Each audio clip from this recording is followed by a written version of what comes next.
Hola y bienvenidos a Flashback. Hoy, continuando con el ciclo de cine Cyberpunk, hablaré sobre Total Recall, o como lo han titulado en español, Desafío Total. La película dirigida por Paul Verhoeven en 1990, protagonizada por Arnold Schwarzenegger y Sharon Stone. La trama principal de la película se podría resumir de esta manera. Cuando a un hombre le implantan recuerdos virtuales de sus vacaciones en el planeta Marte, una serie de eventos inesperados y desgarradores le obligan a ir al planeta de verdad. ¿O no? Esta pregunta que plantea aquí un poco la sinopsis, creo que es uno de los puntos fuertes de la película y es algo que deliberadamente y a conciencia Paul Verhoeven intentó plasmar en su película. Esta ambigüedad de que lo que está sucediendo en la ficción es un recuerdo o es un sueño de este personaje principal, del de Doug, que está interpretado por Arnold Schwarzenegger, y que en un primer momento de la película pensamos que todo lo que está sucediendo es parte de sus memorias, pero a medida que avanza la historia nos vamos cuestionando si lo que le sucede es real. La película de Verhoeven se ha convertido con el paso de los años en un clásico de culto, pero bueno, ya en su momento significó una producción muy a gran escala, una producción con muchos recursos, con mucho presupuesto, y que había pasado por varios directores potencialmente. Parece que nadie quería hacerse cargo de ella. En un principio la estaba produciendo Dino De Laurentiis, pero por cuestiones económicas no pudo seguir adelante. En este tema aquí, yo creo que Schwarzenegger fue muy importante y determinante en que el proyecto saliera adelante, porque fue un poco el que se encargó de ir moviéndolo y de también reclutar a Verhoeven, al que le había visto dirigiendo Robocop y que era una película que le gustaba mucho a Schwarzenegger, y quería trabajar con Verhoeven. Verhoeven también quería trabajar con Arnold, y en este momento se juntaron los dos y tenían una visión bastante similar de lo que querían hacer, partiendo del material base, que era una novela de Philip K. Dick, que se llama We Can Remember It For You Wholesale. Este material de base, que es de Philip K. Dick, que ya había sido también el que había aportado un poco los cimientos para el guión de Blade Runner, y que es uno de los autores más prolíficos, sobre todo en este género del cyberpunk. Bueno, lo que él hacía era un poco una ciencia ficción, pero que ya tenía estaba adelantando los elementos esenciales que dieron forma al subgénero de cyberpunk. También ha contribuido en otras películas. De hecho, esta película podría enmarcarse quizás como dentro de una trilogía que no es tal, pero que se completó muchos años después con Minority Report, una película dirigida por Steven Spielberg, que también parte de un relato de Philip K. Dick. La película destaca por sus grandes decorados, por su diseño de producción y por cómo plasma este futuro, según Verhoeven, en un año más o menos parecido o cercano al 2084. Esta era una cuestión que Verhoeven era muy importante, no queda claro en ningún momento en la historia, pero él quería proyectarlo hacia ese futuro porque pensaba que Blade Runner quizás había quedado un poco corta. Cuando la hicieron en el 82 pensaba que eso era el futuro de 2019 y tenía razón. Ya lo hemos visto un poco a posteriori de que el futuro de Blade Runner es un futuro mucho más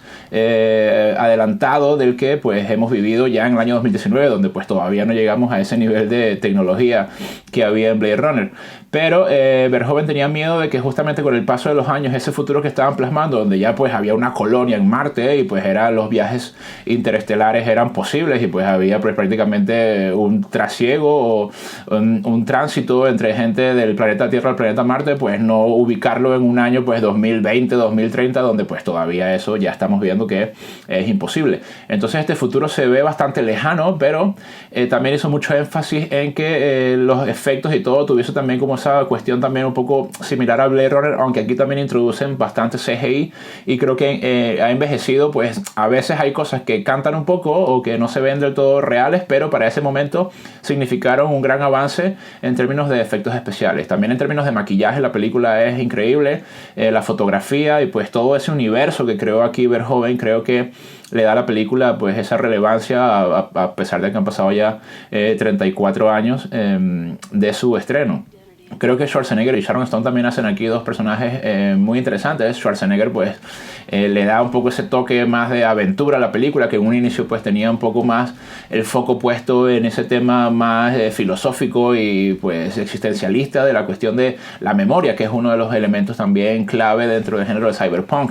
Que cómo se puede manipular la memoria, cómo se puede implantar memorias nuevas en el ser humano, cómo podemos jugar justamente con el cerebro y construir una identidad nueva a partir de una realidad que no es tal. Yo creo que esto es prácticamente el punto de partida y es donde comienza toda la ficción de la película o toda la parte, el plot de la película. Es cuando Doug intenta ir como a un viaje de turismo en el que te implantan una memoria de tus vacaciones y disfrutas una experiencia muy real. Algo muy parecido a lo que ya se había plasmado en una película como Westworld de Michael Crichton, donde justamente se ofrece a los clientes una experiencia turística pues real, virtual, pero prácticamente real, en la que pues a través de unos procesos ahí cerebrales, tecnológicos y de intervención, un poco como una Neuralink de lo que estamos viendo en los últimos años, podemos interceder ahí y generar una memoria, un pensamiento que para los efectos de la experiencia sensorial y la experiencia sobre todo cerebral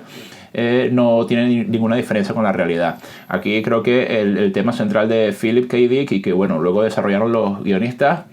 es el tema de que es real y que no es real, que es justamente lo que al final de la película también Doc termina también reflexionándose. Esto parece un sueño, pero se siente muy real. Y la película arranca con un sueño de Doc y termina con él cuestionándose si todo lo que ha pasado ha sido verdaderamente, o ha pasado así, o ha sido un producto de su creación, un producto de su memoria, de su imaginación. Y creo que esto Verhoeven quería dejarlo como ambiguo para que fuese una pregunta que nos hacemos todavía. Hay como varios indicios que pues podrían darle argumentos a la gente para pensar de que no, todo lo que sucede es real porque esto y por esto y por lo otro, pero también habrían otros indicios y argumentos para pensar que todo lo que ha vivido el personaje de Schwarzenegger es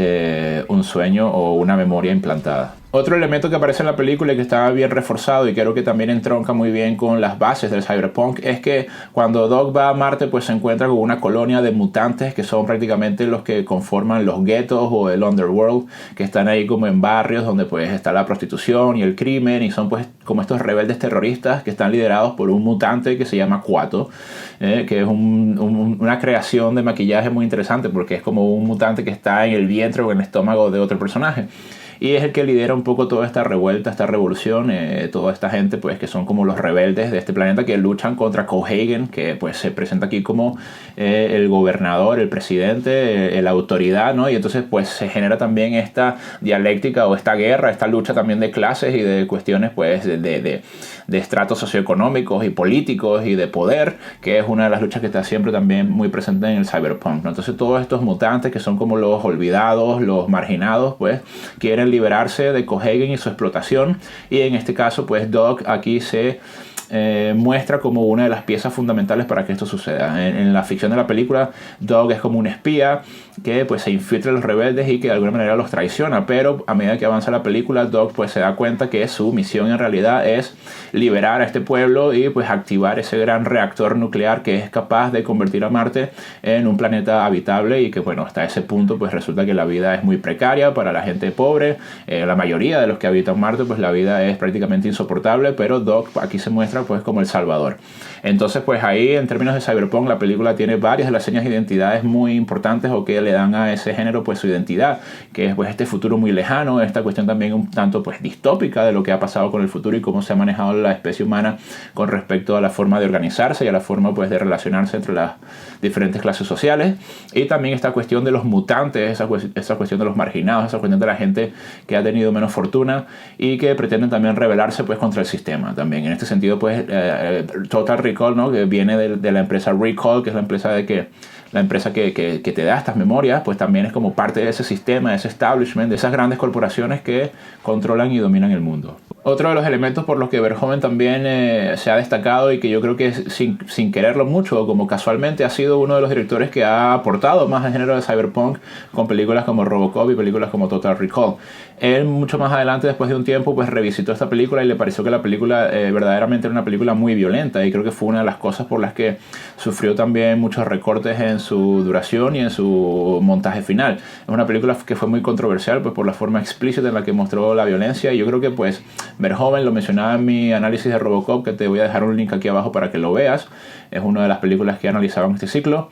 Tenía una visión pues un tanto europea sobre las cosas y muy explícita y entonces pues esto le daba a la película pues también como un impacto que quizás en esa época no estábamos tan acostumbrados. Ahora pues ya hoy en día las películas todas de verdad que tienen una violencia gráfica bastante presente, pero bueno, en ese momento fue una irrupción muy interesante. Pero Verhoeven también supo dotar a la película pues de una cierta profundidad y un sustrato que la convierten en algo más que una película de aventuras, algo más que una película de ciencia ficción y algo más que una película que visualmente es muy atractiva, puesto que pues por lo que mencionaba antes en términos de diseño de producción, en términos visuales, en términos de fotografía y también en términos de la banda sonora y la música. Es una película técnicamente sobresaliente. Pero creo que Paul Verhoeven aquí pues ha sabido de nuevo juntar todos los elementos y sacar adelante un proyecto que era bastante ambicioso para esa época, pero que se mantiene a pesar de que han pasado muchísimos años como uno de los clásicos de culto más interesantes y una de las películas, yo creo que de las mejores que hizo Schwarzenegger en su época de esplendor, que quizás le sacaban un poco de ese encajonamiento o pues de esa imagen que tenía de solamente hacer películas de acción donde pues ejercía como un ajusticiador o un militar o una persona pues que solamente tenía una sola dimensión. Aquí quizás Schwarzenegger se arriesgó un poco y pues gracias a su responsabilidad que asumió a partir de este proyecto y que se preocupó mucho porque saliera adelante, creo que se lo ha recompensado a posteriori y le ha pues mantenido en la historia del cine con una película que a mí me parece fundacional para el cyberpunk y que es una película muy entretenida y que tiene unos planteamientos ahí de fondo interesantes también y que recomiendo que si no la habéis visto pues tenéis que verla, ¿vale? Bueno, ¿y a ti qué te pareció Total Recall? Si no la has visto, por favor tienes que verla inmediatamente. Si te gustó este vídeo, por favor dale a me gusta y suscríbete a mi canal para que recibas notificaciones de los próximos análisis. Muchas gracias y hasta luego.